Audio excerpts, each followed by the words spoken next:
This is my testimony of Jesus Christ and what He's done in my life, how He's changed my life, and also my testimony about the dangers of the occult, witchcraft, and Halloween activities. I guess I could start from the first. When I was 20 years old, just out of the Army, got married. Well, my wife and I, we had a very unusual neighbor. Little did I know that my first neighbor was a witch. Really didn't know much about witches. Hollywood movies had conditioned me to think witches were ugly old hags with warts, and they lived in run-down, creaky houses.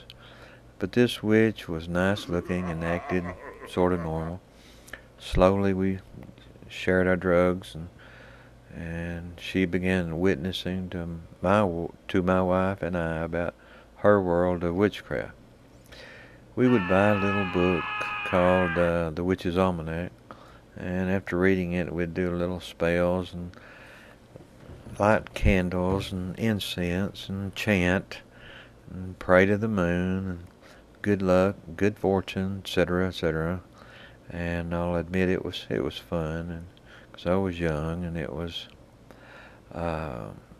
added to my high with the drugs, and it was kind of like a child's very first visit to a carnival with all the music and the bright lights, etc. But when I look back, I see that this was the beautiful side to evil, so to speak. It was a kind of a kindergarten of deception. Hell has a kindergarten, and it's so subtle and so refined that it's almost impossible to detect. In fact, it is impossible unless you're saved. But it is no less from the depths of hell than that which is outright, bold-faced, demonic. But that's the purpose of evil, and that is to deceive and trap people. We would do spells, incantations, which according to the Witch's Almanac, according to the phases of the moon, whether the moon was full, new, waxing, waning, etc. Our grandest night of festivities was Halloween. It was the most exciting night. It was kind of like Christmas to us. We waited all year for this celebration. I know the occultists, they believe that this is the devil's night, and according to occult literature, this night the forces of darkness are at their strongest.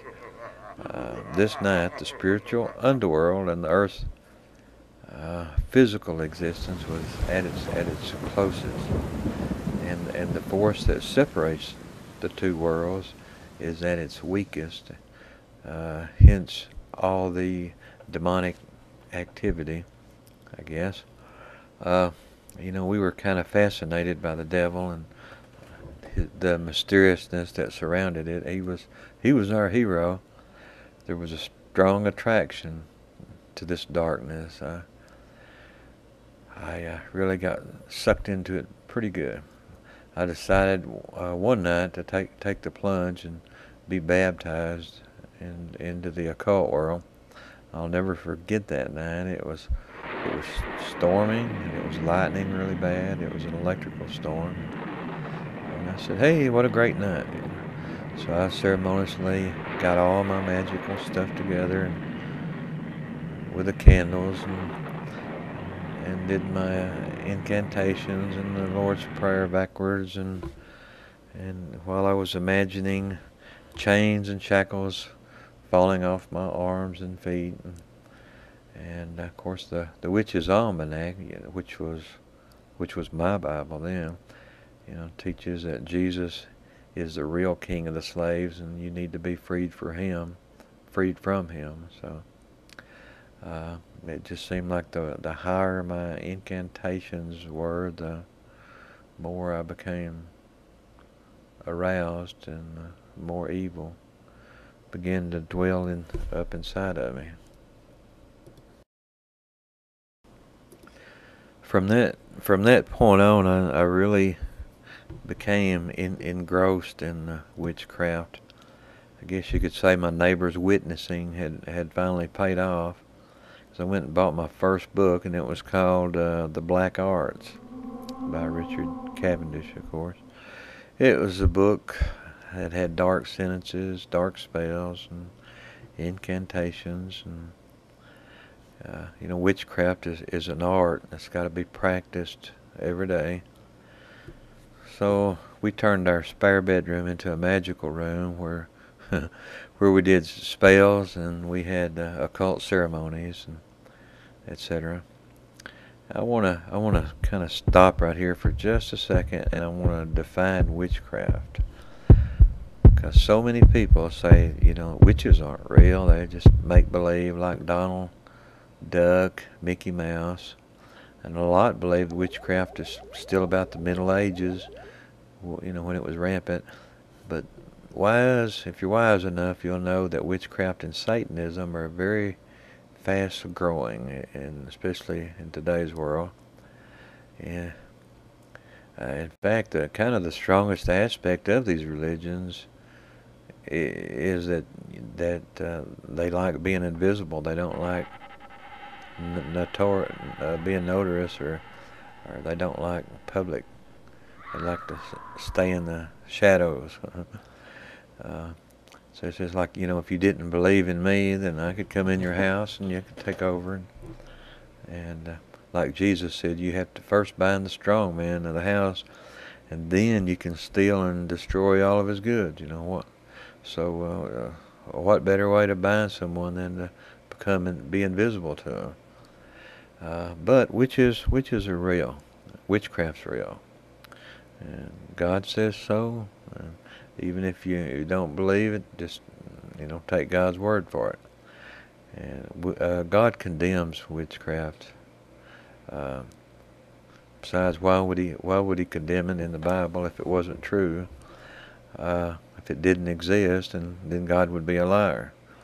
Because in fact, God says you should not even suffer a witch to live. Those are pretty strong words. So why would God say these things, if witches were just imaginary? Well, I believe after you hear my testimony, you'll understand why God condemns witchcraft. Because it's not neutral. It's not fun and games. It's very, very dangerous. Could start with, I guess, a dictionary. The dictionary defines witchcraft as a magical, irresistible influence over someone or something. Witchcraft is the art of controlling other people, events, and circumstances.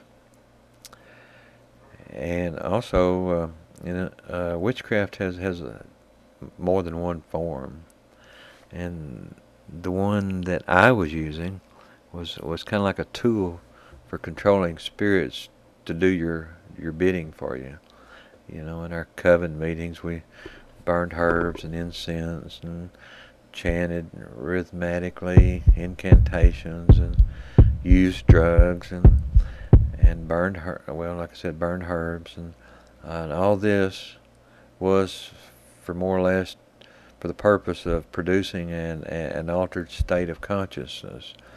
Where an interface, where we could achieve an interface with the spiritual world. We use drugs and these incantations and ceremonies to alter our consciousness to another reality.